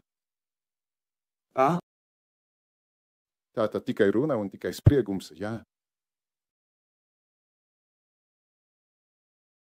Bija cenu pieaugums. Ja tās nebūtu bijusi, būtu grūti argumentēt. Un ja tas ir kas? Ja ir, tā tad ir mainīgs magnētiskais lauks. Jūsu atbilde būtu šāda. Vai var uzdot praktisku uzdevumu? Tikai uzdevums. Ir skarts mājoklis. Uzdevums. Piepildiet jaunu ēku. Tikai lieta samirka, sienas samirka. Izmantojam mikroviļņu lauku, lai izžāvētu sienas. Vai ir iekārta žāvēšanai? Jā, ir žāvēšanas iekārta, jā. Iesūcošais lauks. Kā pietiekami objektīvi novērtēt, kā notiek žāvēšana bez ierīces, jo tas ir savs. Bet šāds novērtējums nav vizuāls, jo iesūcošajā laukā uzsildīšana būs minimāla. Sienas sasils nevis no ārpuses, bet no iekšpuses. Jūs mērāt sienas kurus? Jā, iekšējās. Iekšējās. Apmetumi, jā. Apmetumi, bet ir taču tādi, kas ir vērsti uz āru, un tādi, kas ir uz iekšu. Iekšējie. Mātes, tā ir temperatūras mērķis. Vai apmetumu var uzklāt aiz sienas? Jā. Ja šeit atrodas starotājs, ja šis starotājs dod šurpu, tad šeit ir apmetuma slānis ar mitrumu. Jā, un apdari. Cik es saprotu, jums šeit viļņa garums ir apmēram 3 centimetri. Apmēram tā, vai ne? Vai jūs zināt, kāpēc? Kāpēc es to zinu? Tāpēc, ka tā ir tā frekvence, uz kuru rēģē ūdens molekula. Tai tas ir jāuzsūc un jāiztvaiko. Es daudz nekļūdījos, vai ne? Lūk, tātad šeit jums jānovieto kaut kas tāds, kas uztver šo starojumu. Izstarojuma uzliesmojums lēciens būs rādītājs tam, ka absorpcija ir beigusies. Brīdī, kad starojums beidzas, parādās signāls, ka viss jau ir noticis. Tas ir, pēc parastās loģikas. Es nezinu, vai jums ir šādas ierīces. Es nezinu, vai ir iespēja tur kaut ko novietot. Es zinu, ka atstarotavu staru uztvert ir daudz grūtāk. Principā ir iespējams izmantot atstarotu staru. Būs atstarojums. To var izdarīt, bet tas būs daudz sarežģītāk. Šī situācija ir visvienkāršākā. Es nezinu, ko darīt ar ārsienu. Nu, kā tad īsti ir? Tur var uztaisīt vītni. Nē. Tur tas vienkārši būs tikai dažas minūtes. Tas ir ļoti ātri. Tātad, principā, arī ar ārējo sienu var izdomāt, kā to atrisināt. Ir logi, ir jumts, var kaut ko izkārt, var kaut ko pielikt klāt. Bet pats galvenais, lai būtu šāds uztvērējs sev tādu pašu starojumu, kas vienkārši parādītu kādu uzliesmojumu esamību. Tas var būt vienkārši ar ūdeni piesūcināts audums, jo tas absorbē lauku. Tas ir vienalga. Jūs saprotat, ka tas ir vienalga. Kamēr notiek uzsūkšana, līmenis būs viens. Tiklīdz uzsūkšana beidzas, tātad ūdens ir aizgājis. Tātad jūsu procesi jau notiek veltīgi. Jums taču pārsusināta siena nav bīstama. Jums vienkārši negribas lieki sildīt siena. Lūk, par ko ir runa. Tātad? Nu, jā. Vai vēl ir jautājumi? Visi. Paldies. Paldies. Konsultācija ir bez maksas. Šodien. Kas mums tālāk? Uz ko es vēl neesmu atbildējis? Tas pats tikai. Atkal cauruli. Ak, mans dievs. Un kas tur ir? Jā.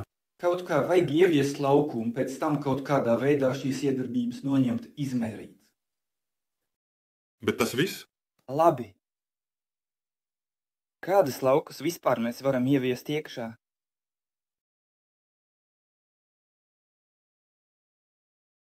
Ļaujiet man sākt ar visprimitīvāko pieeju.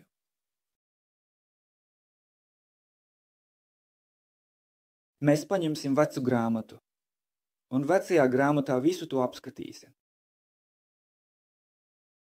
Mūsdienu trispeciālisti šim nolūkam izmanto daudz fizikālu, ķīmisku un citu efektu.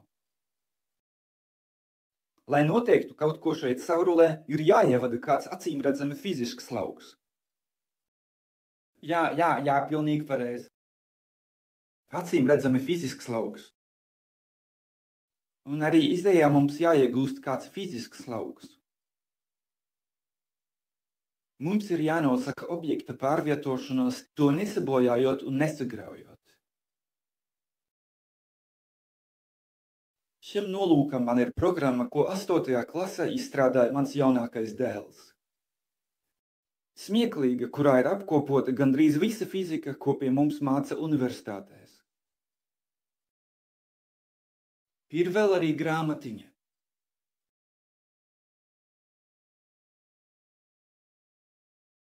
Tātad mums vajag objekta stāvokļa un pārvietošanās indikācija. Diemžēl šobrīd nevar to parādīt uz ekrāna.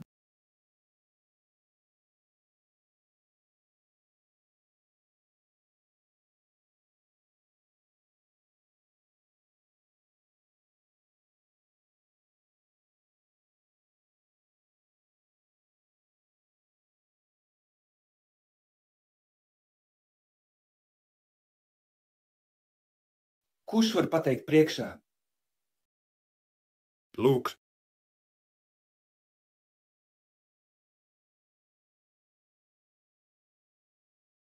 Pagaidiet. Te tas ir. Stāvokļa indikācija pārvietošana.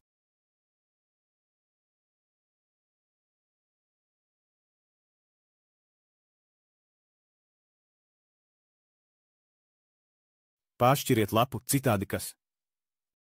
Vai lasa paši? Jā. Deformācija pēc Lendenza efekta, luminiscence, elipsveida lauku izmaiņas, dispersā izlāde, Doplera efekts. Kā? Pievienot. Jā. Gaismas atstarošana un izstarošana. Visa gaisma var būt dažāda. Parasti var būt pārvietošanās vadība, šķidruma un gāza kustības vadība.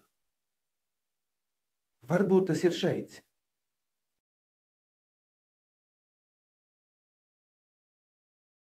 Notiek atdalīšana situācijas stabilizācija.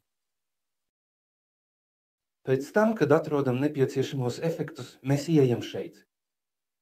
Šeit tie visi ir. Teiksim, elektriskās izlādes.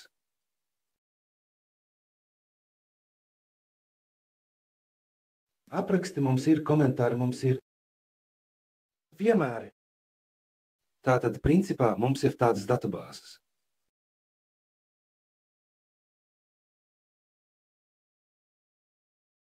Tas tika izstrādāts jau daudzus gadus atpakaļ. Vēl agrāk, protams. Lūk, 2002. gadā, kad jau tika izveidota kārtējā versija, teiksim tā, vienkārši skolēns visu ievadīja. Es viņam pateicu paldies, jo man tas bija vajadzīgs. Tātad, tur ir visi tie 77 fiziskie efekti, jā. Nē, ne 7. 77 standarti un standarti. Šeit ir aptuveni 5000 efektu. Dievs! Es esmu ļoti priecīgs, ka jūs atnācāt. Uz tikšanos. Nesen mēs saņēmām no tiem pašiem startipiem, no borničiem, apmēram 3000 ķīmisko objektu arī dažādiem gadījumiem. Pēc tam bija. Mēs vienkārši pastāvīgi savā starpā sazināmies, mēs sūtām cilvēkiem to, ko darām, viņi sūta to, ko dara viņi. Cik es saprotu, tas pēdējā laikā nekur nav publicēts, vienkārši nav bijis laika tam. Bet tur ķīmijas jomā ir labi puiši, labi pasniedzēji, jo daudzus gadus viņi ar to nodarbojas. Tātad mēs sekojam līdzi zinātnes jaunumiem.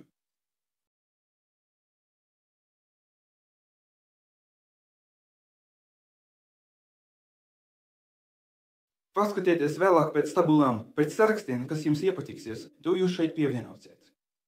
Sakat, negribu. Es negribu sev sabojāt gara stāvokli ar šo uzdevumu. Man šis uzdevums ir palicis tāds, kāds tas ir.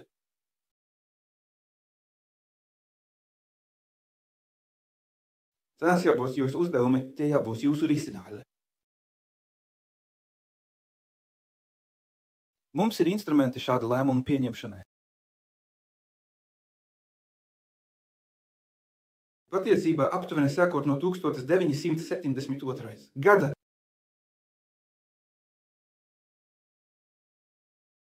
ir notikusi visaptvaroša dažāda zinātniskās informācijas vākšana. Tātad sākumā tika savākti apmēram 100 fizisko efektu ar piemēriem no konkrētiem pierādījumiem no patenta. Pēc tam tas viss izauga. Līdz tādam nelielam 500 lapušu mašīnraksta sējumam. Pēc tam tas izauga vēl vairāk. Galu galā mēs to visu ievadījām datoros. Un ar interesi izmantoju šo informāciju. Ir tādi krājumi par ķīmiju, par ģeometriju, apkopoti ģeometriskie efekti, tas ir grāmatiņā noteikumi Eiropā bez noteikumiem. Principā es to atstāšu šeit. Jā, datubāzes ir pieejamas arī elektroniski. Jā, tieši tā. Ir arī tāda pati datubāze par bioloģiskajiem efektiem. Tagad mēs veidojam tādu datubāzi par sociālajiem efektiem, par efektiem ekonomikā un menedžmentā. Bet cik drīz mēs to sistematizēsim, pēc kādiem principiem mēs to darīsim, tas ir ļoti sarežģīts process. Vienkārši tas prasa daudz darba. Jā, saruna. Līdz šim mēs esam izveidojuši tikai sākuma grāmatiņu par šo tēmu. Ir apraksti, piemēri, bet tie ir tikai atsevišķi gadījumi. Modeļi vēl nav sistematizēti. Ļoti svarīgi ir ne tikai apkopot informāciju un uzzīmēt modeli, kas darbojas, jo fizika ir instruments. Fizika un finanses ir instrumenti. Mums tas ir jādara, tātad ir vajadzīga šāda efektu grupa, lūk, kā tie darbojas, ko ar tiem var izdarīt, un te ir piemērs. Tas ir vienkārši. Tas pats attiecas uz ķīmiju, ģeometriju, bioloģiju. Sociālos efektus pagaidām ir grūtāk apkopot.